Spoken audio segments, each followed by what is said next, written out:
कुछ सौभाग्य या क्षण बहुत दुर्लभ है, बहुत मुश्किल से मिलता है। माननीय CR चौधरी साहब यहाँ विराजे हुए हैं। अभी हम 3 दिन से और मेरे स्थान में कोई प्रसन्न नहीं है इस बात से लेकर कि मेरे से 2 साल आप सीनियर थे कॉलेज में, नीलवणा कॉलेज में, और मैं इनसे जूनियर विद्यार्थी था। वहां से निकलने के बाद भी मैं ADA का चेयरमैन हो गया, ये RS में आ गया, ये हमारे कमिश्नर भी रहे। और इनकी धाक ये थी कि अगर अच्छा काम कराना हो तो CR चौधरी साहब को लगा। हमारे शहर की जितनी सेवा इन्होंने की, फिर पब्लिक सर्विस कमीशन में हो गए, BLB भी रहे, और उसके बाद जब हमको सारे प्रकार के माइक्रोस्कोप देखने के चश्मे लगाए, तब हमारे समझ में आया कि MP किसको बनाया जाए। तो लगभग लाखों की संख्या वाले जिले के अंदर CR चौधरी साहब थे। मंत्री भी रहे, RPSC के चेयरमैन भी रहे, पब्लिक सर्विस जो RS अधिकारी और RPS जो बड़े अफसर का सिलेक्शन करते हैं ना, वो CR साहब के किए हुए सारे, ठीक है। तो ये RPSC के चेयरमैन भी रहे। आज इनके सानिध्य में 3 दिन की यात्रा में सब ठीक ठाक काम हो रहा है। और मुझे आज कॉलेज का दिन भी याद आता है कि जब हम कॉलेज में पढ़ते थे तब भी ये पेड़ लगाना, सफाई करना, और ये जो कुछ सब कुछ होता है जिसके कहना चाहिए कि समाज के लिए जो कुछ करना है, आपके मार्गदर्शन में करने का अवसर मिला। आज प्रियंका जी ने हमको अचानक कहा कि हमको यहाँ आना है। मेरे पहले से जो कार्यक्रम थे उसके हिसाब से जाना वैसा नहीं था। मैंने कहा भाई जिलाध्यक्ष को पूछ लो, तो जिलाध्यक्ष से पूछा तो कहना हाँ भाई साहब चलना ही है। मैंने कहा हमारे पास कोई ऑप्शन नहीं था। प्रियंका जी ने यहाँ कहा। मैं आप सबको इस बात के लिए कहना चाहता हूँ कि केवल ये सारे काम विद्यार्थियों के या घर गृहस्थी वालों के भी नहीं है। MLA बन जाए तो भी पेड़ लगाना, MLA बनने के बाद बाकी क्या बचता है। रामाधर्मी तो बात यही है ना, आदमी भगवान से प्रार्थना करता है, भगवान पुण्य देना, मेरे को बेटा देना, बेटी देना, बैंक का बैलेंस देना, जमीन देना, बंगला देना, ऐसी तो मांग करता होगा। अकेला आदमी क्या मांगता होगा। या बड़ा हो गया तो शादी की बात करता होगा, पढ़ी लिखी लड़की आना, गृहस्थी वाली ठीक आने, सब भगवान से प्रार्थना करते हैं।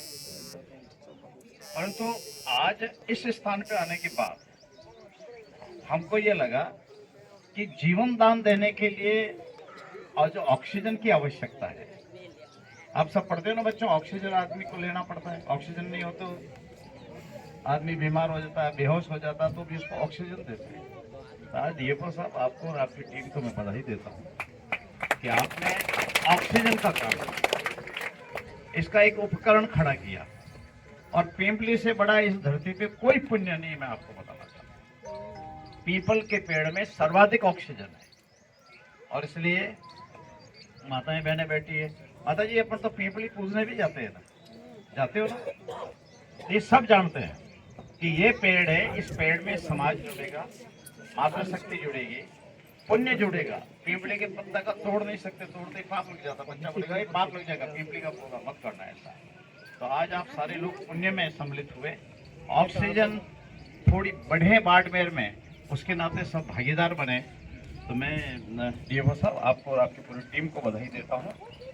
और में तो रोज आते हैं, प्रदर्शन हम रोज करते रहते हैं, शिकायतें रोज करते हैं, हमारी आदत है, राजनीति में काम करते हैं, हमारे पास जनता आती है, ये काम करते हैं।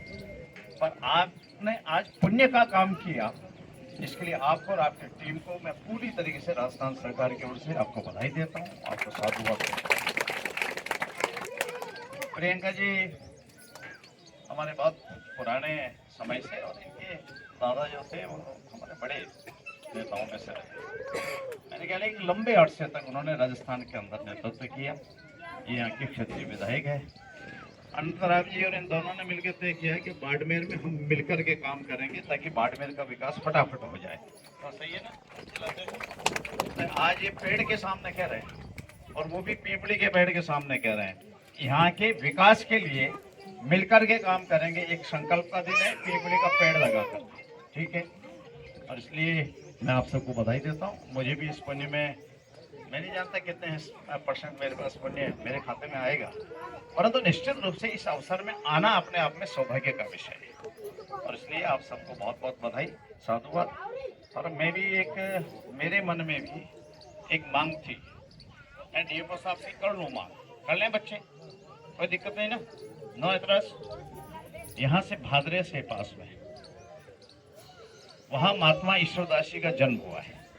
महात्मा ईश्वरदास को ईश्वरा परमेश्वरा के नाम से जानते हैं।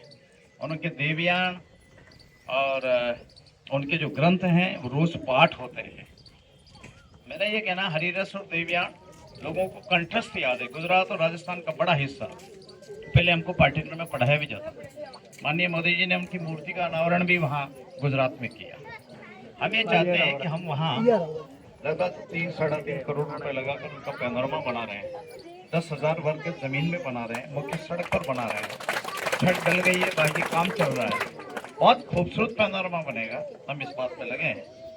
पर ये खूबसूरती तब आए कि डीएफओ साहब वहाँ हरियाली करवा, गांव से जो सहयोग चाहते हो, पंचायत से जो चाहते हैं, या और किसी से कोई चाहिए तो वो काम हमारे जिम्मे, हमें आप टेलीफोन कर दीजिए, हम करवाते हैं। और मैं चाहता हूँ कि उस जिनके जीवन से कितना बड़ा भक्ति का काम हुआ, उनके वहाँ हरियाली का काम यदि आज आप करेंगे तो उसकी मान्यता बढ़ेगी।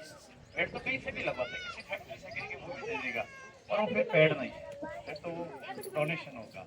आप जो पेड़ लगाओगे पर्यावरण की संरक्षण के लिए होगा। बहुत वर्षों तक, सैकड़ों वर्ष तक लोग आएंगे, उनमें छाया मिलेगी, पर्यावरण मिलेगा, ऑक्सीजन मिलेगी, और उसका सौंदर्य भी बढ़ाएगा। तो मैं एक बार प्रियंका जी आपको बहुत धन्यवाद, आपने हाईजेक करके हमको यहाँ लाया। ईमानदारी तो इस कार्यक्रम हमारे पास तो पहले नहीं था। हम नहीं, मैं तो इसलिए आ गए भाई। अब क्या करते, जिलाध्यक्ष, मैंने कहा जिला, मैंने टालने के लिए कहा भाई जिलाध्यक्ष को पूछो। जिलाध्यक्ष बोले थे कि जुले थे, इन्होंने कहा भाई साहब हाँ चलना है। सीआर साहब से पूछा, कहने लगा भाई साहब चलना है, तो हम आज आ गए। आपको बधाई, धन्यवाद।